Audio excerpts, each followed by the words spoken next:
அனைவருக்கும் வணக்கம். இந்த பதிவில் நம்ம எதை பற்றி பார்க்க போகிறோம்னு தெரிஞ்சுக்கிறதுக்கு முன்னாடி மறக்காமல் நம்ம சேனலை சப்ஸ்கிரைப் பண்ணிக்கோங்க. பக்கத்தில் இருக்கிற பெல் பட்டனையும் கிளிக் பண்ணிவிட்டு ஆளுங்கிற ஆப்ஷன் கொடுத்துட்டிங்கன்னா நான் போடுற வீடியோக்கள் எல்லாமே மிஸ் ஆகாமல் நோட்டிஃபிகேஷனில் வந்துடும். இந்த பதிவு மிக மிக முக்கியமான பதிவு, அனைவரும் தெரிந்து கொள்ள வேண்டிய ஒரு பதிவு அப்படின்னே சொல்லலாம். எதை பற்றிய பதிவு அப்படின்னு பார்த்திங்கன்னா, இன்று ஜனவரி மாதத்தின் 3ஆம் தேதி, மார்கழி மாதத்தின் 19ஆம் தேதி நிறைஞ்ச சனிக்கிழமை. சனிக்கிழமைங்கிறது பெருமாளுடைய வழிபாட்டுக்கும் ஆஞ்சநேயர் வழிபாட்டுக்கும் சனீஸ்வரர் வழிபாட்டுக்கும் ஏற்ற ஒரு நாள்னு சொல்லலாம். இந்த நாள் மேலும் விசேஷம் சேர்க்கும் விதமாக இன்றைக்கி சிவபெருமான் வழிபாட்டிற்குரிய ஆருத்ரா தரிசனம் இருக்குது. அதே போல் பௌர்ணமி திதியும் இருக்குதுங்க. மாதம் வரக்கூடிய பௌர்ணமி திதிங்கிறது விசேஷம் வாய்ந்தது அப்படின்னாலும் அது வரக்கூடிய மாதங்களை பொறுத்து இன்னும் அதனுடைய சிறப்பு கூடும் அப்படின்னு சொல்லலாம். அதன்படி இந்த மகத்துவம் வாய்ந்த, அதுவும் பெருமாள் வழிபாட்டுக்குன்னு அர்ப்பணிக்கப்பட்ட மார்கழி மாத பௌர்ணமி ரொம்ப ரொம்ப விசேஷம் பொருந்தியது அப்படின்னே சொல்லலாம். அது மட்டும் இல்லாமல் இன்றைக்கி நமக்கு குருச்சந்திர சேர்க்கையும் இருக்குது. எப்படின்னு கேட்டிங்கன்னா, இன்றைக்கி தேதி பாருங்கள் 3, இது குரு பகவானுக்கு உரியது. அதே போல் இன்றைக்கி பௌர்ணமி திதி இருக்குது, இது பார்த்திங்கன்னா சந்திரனுக்கு உரியது. இந்த சேர்க்கை யாருடைய ஜாதகத்தில் இருந்தாலும் அவங்களுக்கு நல்ல ஒரு ராஜயோகம் கிடைக்கும், கோடீஸ்வர யோகம் கிடைக்கும் அப்படின்னு சொல்லுவாங்க. எல்லாருடைய ஜாதகத்துலேயும் அந்த அமைப்பு இருக்காது. இருந்தாலும் அதுபோல் செயற்கை கொண்ட நாள் வரும்போது நம்ம பணவரவுக்கான பரிகாரங்கள் செஞ்சோம் அப்படிங்கும்போது கண்டிப்பாக அது நமக்கு கைமேல் பலன் கொடுத்துரும். ஏற்கனவே இந்த அற்புதமான நாளில் செய்ய வேண்டிய முக்கியமான பரிகாரங்கள் குறித்து வீடியோ போட்டிருக்குறேங்க. ஒன்று பார்த்திங்கன்னா, தண்ணீர் வச்சு செய்யக்கூடிய அற்புதமான பரிகாரம். அது எந்த நேரத்தில் வேணாலும் செய்யலாம். முடிஞ்ச அளவுக்கு பௌர்ணமி தேதி முடியறதுக்குள்ளார, அதாவது 4 மணி 42 நிமிஷத்துக்குள்ளே செய்யுங்க, இல்லைன்னா இரவுக்குள்ளே செய்யுங்கன்னு சொல்லியிருப்பேன். அடுத்த பரிகாரம் பார்த்திங்கன்னா காரிய சித்தி பரிகாரம். நமக்கு நிறைவேறாத பல வேண்டுதல்கள் இருக்கும். அதெல்லாம் நிறைவேறுவதற்காக நம்ம எத்தனையோ முயற்சி எடுத்திருப்போம். அப்போல்லாம் நமக்கு பலன் கிடைக்கலனா கூட நான் சொல்லியிருக்கக்கூடிய காரிய சித்தி நேரத்தில் நீங்கள் கையில் ஒன்று எழுதிக்குவதன் மூலமாக என்ன வரம் கேட்டாலும் கிடைக்கும், எவ்வளோ பணம் கேட்டாலும் கிடைக்கும்னே சொல்லலாம். இப்போ மேலே சொன்ன 2 வீடியோ நீங்கள் பார்க்காம இருந்தீங்கன்னா எண்டு ஸ்க்ரீனில் லிங்க் கொடுக்குறேன், மறக்காமல் செக் பண்ணி பாருங்கள். இந்த ஒரு பதிவு எதற்கானது அப்படின்னு பார்த்தீங்கன்னா, இன்றைக்கி மாங்கல்ய நோன்பு, அதாவது திருவாதிரை நோன்பெல்லாம் இருந்தது. இந்த மாதிரி வழிபாடு செய்யுங்க, இந்த மாதிரி டைமில் மஞ்சக்கயிறு மாற்றி கட்டிக்கோங்க, இதெல்லாம் எதுவும் செய்ய முடியலன்னா இந்த ஒரு தானம் செய்யுங்க அப்படிங்கிறது குறித்தெல்லாம் பதிவுகள் போட்டிருந்தேன். ஒருவேளை சூழ்நிலை காரணமாக உங்களால் இந்த திருவாதிரை நோன்பு கும்பிட முடியல, அதே போல் பௌர்ணமியை முன்னிட்டு பணவரவுக்கான எந்த ஒரு பரிகாரமும் உங்களால் செய்ய முடியல அப்படின்னாலும் நீங்கள் இப்போ நான் சொல்லக்கூடிய இந்த ஒரு விஷயத்தை நீங்கள் செய்யுங்க. ஏன்னா எல்லாருக்குமே எல்லா சூழ்நிலையும் ஒத்து வராது. சில பேருக்கு டைம் கிடைக்கும், பண்ணிவிடுவாங்க. சில பேருக்கு டைம் கிடைக்காது.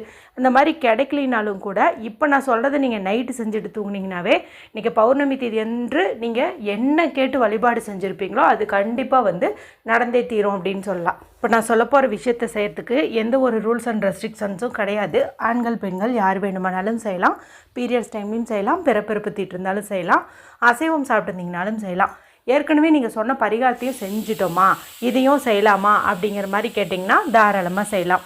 எந்த நேரத்தில் செய்யணும் அப்படின்னு பார்த்தீங்கன்னா, இரவு தூங்கிறதுக்குள்ளே எப்போ செஞ்சிங்கனாலும் நல்ல பலன் நிச்சயம். குறிப்பாக இந்த ஒரு விஷயத்தை நீங்கள் நைட்டு தூங்கும்போது தலகாணிக்கடியில் வச்சுட்டு தூங்குறது இன்னும் உங்களுக்கு அதிகப்படியான பலனை கொடுக்கும். சரி, அதுக்கு தேவையான பொருள் என்ன, எப்படி செய்யணும் அப்படிங்கிறத பார்த்தலாம்.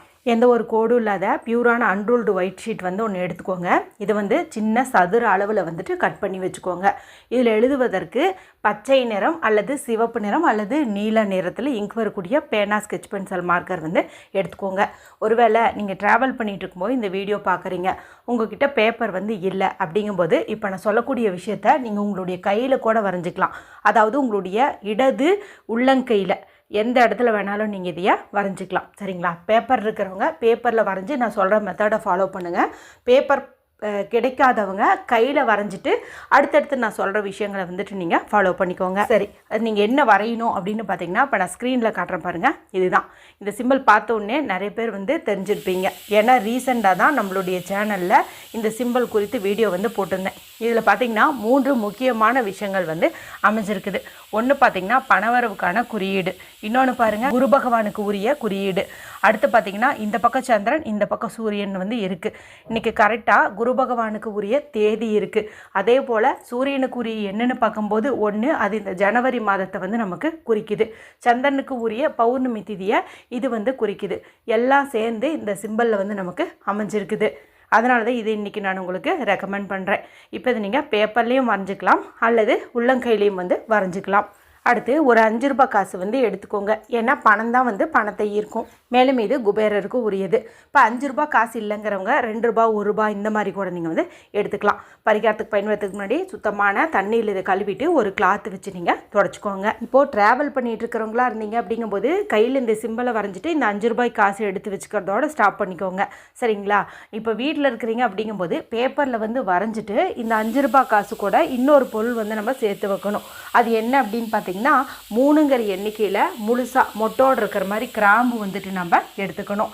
இந்த கிராம்பு வந்து பணத்தடையை வந்து நீக்கும், நல்ல ஒரு நேர்மறை சக்தியை வந்து கொடுக்கும். அது மட்டும் இல்லாமல் சனிக்கிழமை நாளில் நம்ம கிராம்பு வச்சு செய்யக்கூடிய பரிகாரம் கைமேல் பலன் கொடுக்கும். அதுக்காக தான் நம்ம 3 கிராம்பு வந்து எடுத்துக்கிறோம்.